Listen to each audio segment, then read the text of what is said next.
Welcome to the Blue Cafe. We offer stories of infidelity, betrayal, and redemption. Please like and subscribe. Cheers. Now, on to today's story. AITA for telling my son I'd rather have his ex-wife as a daughter than him as my son after he got cut out of the will. Not the a-hole. 16 years ago my son Matthew had a daughter with his now ex-wife Josie. I have always thought of Josie as my own daughter, so when they divorced 7 years ago due to my son cheating, I was conflicted and disappointed. Josie wasn't particularly close with any of her family, so my husband and I naturally took them in. Josie was an angel. She had insisted that we didn't have to lift a finger more than before we had taken them in, and though she was hurt, she kept civil around Matthew. My husband and I held a huge hand in raising their daughter Ruth, because Matthew remarried less than a year later and now has a 4-year-old son after disowning Ruth. 2 years ago my husband was diagnosed with lung cancer. It was hard on everyone, especially Ruth. They were extremely close. She told him about her girlfriends and boyfriends before anyone else and has always wanted him to be the one to walk her down the aisle at her wedding. Matt rarely ever visited and didn't answer our calls, often saying that we had other kids, so it wasn't like my husband was dying lonely. Last night Matt stopped by to talk about inheritance. He never mentioned Josie nor Ruth and hinted that he thought he should get more inheritance than his siblings the entire time. My husband and I shared awkward looks until he decided to cut in. He explained that everyone would get a piece, but he'd focus more on Ruth and Bonnie, one of our other grandkids. Matt got angry and said that Ruth was just a bastard and that his son deserved more than her. My husband got furious after that and left the room saying that he wouldn't include Matthew at all. Matt yelled back and turned to me saying that Ruth wasn't worth it because she just grew up to be a whore like her mother. I told him that I'd rather have her mother as my daughter than him as my son and insisted that he leave. I'm getting phone calls from Matt's wife and family friends saying that my husband and I overreacted and he was just angry that we were playing favorites. AITA? Edit: to clear some things up, Josie did not cheat on Matthew. Josie and Matthew met later in college and Josie was known as a party girl before that. Ruth isn't the product of an affair, but we are planning on getting a DNA test because what Matthew said has gotten under Ruth's skin. She was at the house when this occurred and overheard it. When it came to taking in Josie and Ruth, we didn't hesitate because Josie is not from here. She and Matt lived in another country until he moved them here a few months before he got caught cheating, and they had nowhere else to go as Josie was a stay-at-home mom. I had no intention of choosing Josie over Matt, then and now, and I never discouraged Matt from visiting. I tried to make it very clear that we weren't picking and choosing when we took Josie in. We just wanted her and our granddaughter to be safe and have a good home. Make sure to leave him and his son $1 each so they can't contest the will by saying you forgot about them. I think it would be better to state in the will that they don't get anything because he cheated on his wife and then abandoned his daughter. I feel like leaving $1 could be contested saying it was a typo or something. The $1 thing is a common tactic in wills. I'd imagine the lawyers word it properly to avoid this. At the very least, the amount is written out in words as well as numbers, like a check. Give the other grandson something. He is innocent. But put it in a trust that he can't touch for a long time. Sounds like my son is banking on a payday. Shameful. NTA. I agree about the other grandson and thought about that after a comment I made. He is innocent and still family. And it absolutely should be in a trust so his parents can't touch it. Make Josie the trustee. Why would you do such a horrible thing to her? Here you go. For being an amazing daughter-in-law you can handle the money for your cheating husband's other child and have to deal with your ex more than you already have to. Excellent point. It also doesn't sound like the ex would calmly accept the limitations on who can access the money and when. It wouldn't be a peaceful stewardship. Amen. And administering an estate is a ton of work. Op has other children besides Matt who could be trustees. Ooh, that's a spicy idea. Nah. She shouldn't have to deal with him more than she has to. Today on Bright Reddit Ideas. Is he really family if the father refuses to be around? It's weird the kid is considered family enough to bring over when there's a paycheck, but not enough to bring over and foster an actual relationship.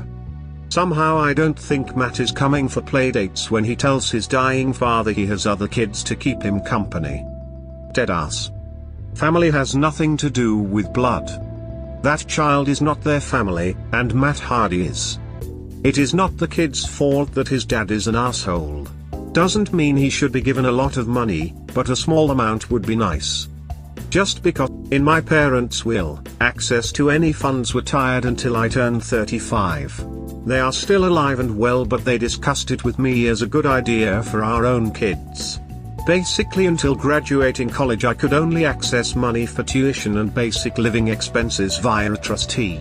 After graduating I would get a set percentage that could go towards a down payment on a house. I wouldn't get complete control until 35. It would have been a large inheritance, so they didn't want to risk us making bad decisions in our youth. It's honestly a good idea, and if we ever save enough to have a decent inheritance for our kids I would do the same. My small family is not the best with money, and should I predecease them, most of it goes to their kids, my niece and nephew. Don't worry, I took care of the lateral generation, brother and sil, but just enough so they won't be begging off their kids. But it goes into a trust overseen by a lawyer. They can get all of their college and or trade school expenses covered, plus reasonable living expenses, so long as they are enrolled full-time in college or a trade school, through 21, a down payment for a home they are purchasing, up to 30% of the home's value, and the monthly mortgage has to be less than 30% of their monthly gross income, through 30, and then have free access to the money. Yeah, that means some will be eaten up by the lawyer overseeing the funds, but, given what my brother did when handed a medium-sized chunk of cash and equity when our parents died, that will be a better situation. Yup.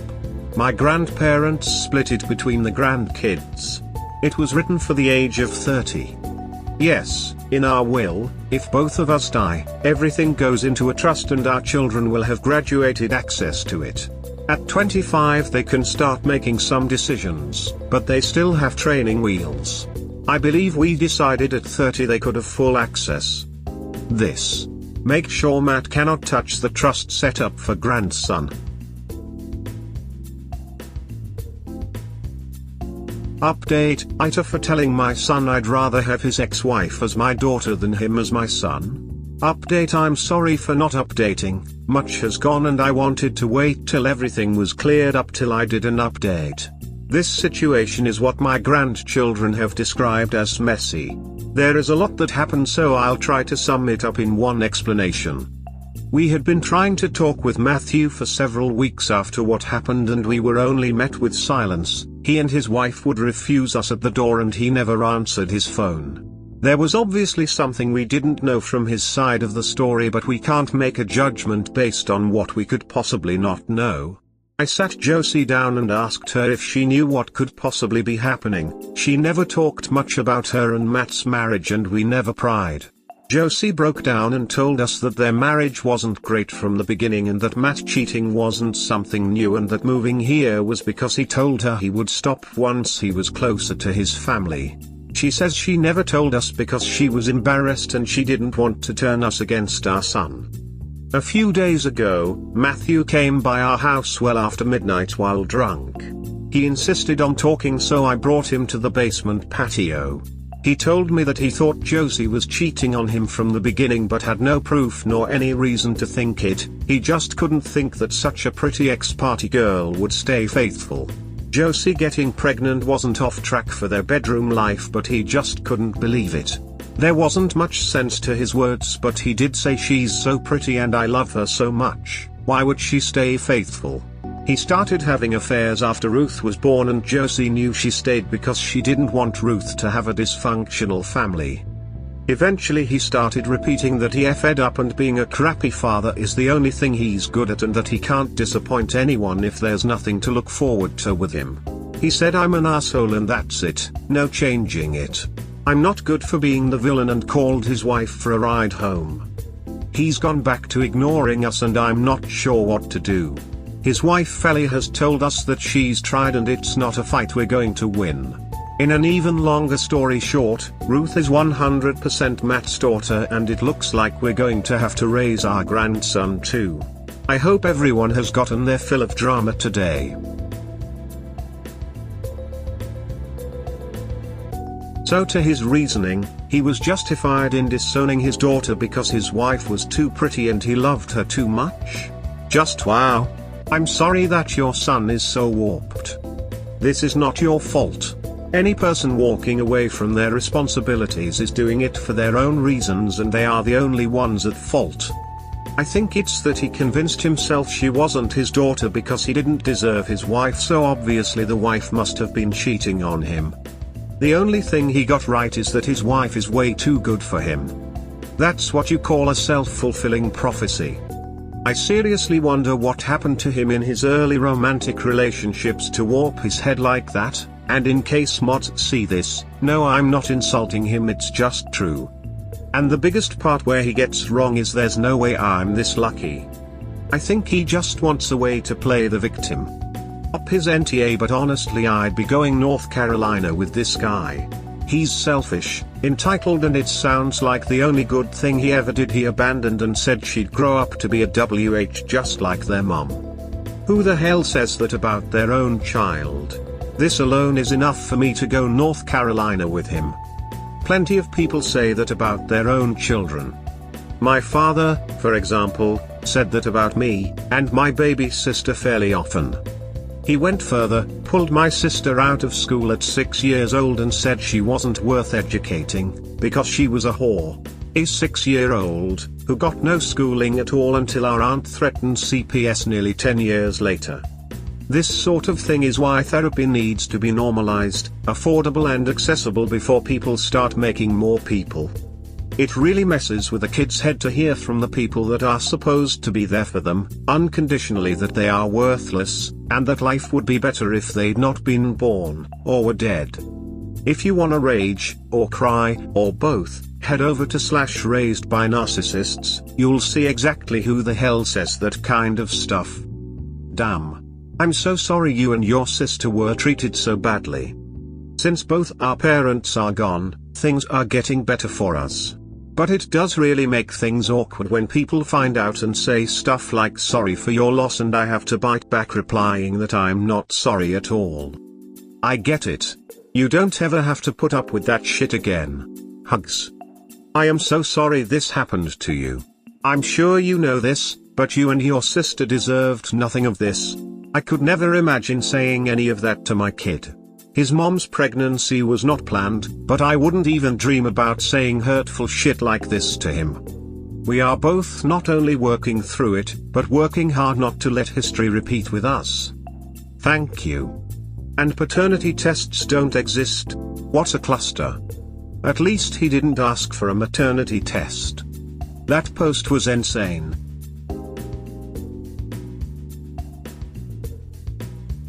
AITA for calling my friend an idiot for wanting a maternity test. Not the a-hole. My friend Dan recently found out he might be a father. I say might because the girl he's been having an off/on relationship with, Cara, is pregnant, and he's not sure if he's the dad. She offered to get a paternity test once the baby is born and doesn't expect any kind of support until they find out if the baby is his. He's on board with that and appreciates that she's not pushing him into fatherhood if the baby isn't his. The issue is that when he was talking to me about it, he also said he wants to get a maternity test done to make sure the baby is hers. Cara is visibly pregnant. We know she's pregnant because she did a maternity photo shoot and posted it on social media, so it's obvious she's not faking being pregnant. We've both seen her in person, too, and she's most definitely pregnant. However, Dan believes that the baby might not be hers. I tried to explain to him that that's not how biology works, and unless she got an embryo implanted in her, then she's definitely the mother. She's a waitress and works for minimum wage plus tips, so I doubt she has the money to afford an embryo implantation. Plus it's ridiculous to think that she'd do all that just to baby trap a guy who is unemployed and living with his parents at 32. Plus he's never donated sperm. He's genuinely convinced that the baby might not biologically be hers, despite not only me, his mom, and our other friends explaining that that's not how babies/pregnancy works. He's still insisting on a maternity test and told me that I was being ridiculous and that I'm the one who doesn't understand biology, despite me studying to be an autopsy pathologist, which has required quite literally years of biology classes. I got fed up and called him a senseless idiot and told him to call me when he got his head screwed back on straight. Ever since then he's been spamming my phone and has gotten a couple of our friends to spam me as well, telling me I'm being insensitive and he's just stressed about possibly being a dad. So, AITA for calling my friend an idiot? Whoa. Unless she's a secret surrogate, that makes no sense, lol. Especially if the baby is his. She stole his sperm and some other lady's egg? Because? Hungry face, lol. I read some of the controversial posts to my husband sometimes to see what he says. When I read that one to my husband, it was impossible to keep a straight face. It was so bizarre that it isn't possible for it to be fake. Who in the world except Dan would imagine such a strange scenario? BRB about to ask my brother for a fraternity test, to prove he's really my brother. That's just a fancy name for a hazing ritual, innit? She stole his sperm and some other lady's egg? Actually yes, Lamau. The op said he thinks that because she lived with multiple other women and their periods were kind of synced, that they could trade eggs somehow. He also said that they had to convince him that previous male sex partners wouldn't have an effect on a child conceived with the current partner. The guy is, some kind of special. Omjk, smiley face, smiley face, smiley face. I wish he could have a period so he could try to trade his egg. Sex ed has really let the kids down. I needed to read that just to reaffirm my life partner choice. I had to read that a couple of times to comprehend the idiocy. Maybe he wants to go to the hospital and watch the kid come out. Woman face palming, woman face palming. But that wouldn't convince Dan that she used her own egg. It could be another woman's egg and she's not the bio mom. That's true, but since his brain clearly doesn't work like a normal person's, maybe he wouldn't think about all that stuff and just think since the baby came from there, it must be hers. Who knows though? I seriously hope it's not his, or if it is, that it inherits mom's intelligence. OMG. Thank you. I just went and read this. I laughed so hard I think I peed a little. That post was hilarious. Maybe the dumbest guy I've ever heard of. When I first read, I thought it was for like to make sure the kid was not switched at birth or something. There was once on TV on one of those shows who do DNA tests, and the guy was not the father but the mother was not the mother as well. The kid got switched, and if they hadn't tested the mother as control to make sure everything is right, everyone would think she cheated. But then I read the post and laughed, lol, it was so not that, lol. Ha. I remember that one. Duck in crazy. This is the it's not you, it's me version for your own damn kids. He abandoned his child and even from what he said still thinks it was all justified. What a prick. He started cheating on her and started treating her poorly after she had the child. That tracks with how many abusive relationships start. With the man waiting until the woman can't leave him, so all that other BS is all that it is. He's an abusive asshole and a calculated one at that. Somehow he got a dose of extremely low self-esteem, and it's affected his entire life. Could he be clinically depressed and not know it? Definitely self-sabotaging. But cheating shtick is common with cheaters. Straight up projection that if they are doing it then their so's are most likely also. Frankly, the whole too pretty and bastard daughter is just a reel of slimy reasons he justified himself cheating on his wife. I mean, it wasn't just one affair, from what it sounds like. It sounds like since him and his ex were married he couldn't stay faithful. And probably won't with his current wife either. Some people are just dickheads. Might just be deeply, deeply self-absorbed. Self-absorbed and self-hating is the worst combination. Nah, read the original. Man's a narcissistic douche. No, he's projecting his own cheating onto his wife. and to absolve himself of any feelings of guilt for disowning his child. You/Louisalou, I'm so sorry you, your grandkids, and Josie are going through this. Family drama and strained relationships are always tough. Sending you hugs, loving energy, and prayers. There is a sense of grief and loss because of your son's actions, all while dealing with your husband's health problems. Josie and Ruth are so lucky to have you, and I hope you can remind yourself daily of all the wonderful, awesome things you are doing. You are making a positive difference in their lives and giving them a helping hand to raise them up so they can have a better chance at life. I admire you. Remember also, it's okay some things aren't okay. We cannot change others. We can only be there to help them when they are ready to change. I feel sad for your son, and I think you realize he feels sad, too. Because the black hole of emptiness in his heart will only continue to grow until he can see outside himself. On a side note, I just heard about this book by Paul Levy, called What Ego. The concept is really intriguing, and I wonder if there is more to the self-destructive behaviors so many of us humans engage in. In its Native American meaning, Wetiko is an evil cannibalistic spirit that can take over people's minds, leading to selfishness, insatiable greed, and consumption as an end in itself, destructively turning our intrinsic creative genius against our own humanity. Never underestimate the insanity/lack of reason of a jealous person. It can be truly mind-boggling. The amount of insecurities he has is staggering. Even a little bit of therapy could have unveiled a lot of issues this guy clearly has.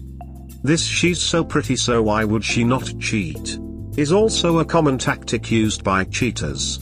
They think because they cheat, their partner must be doing so as well, because they can't fathom being the bad guy.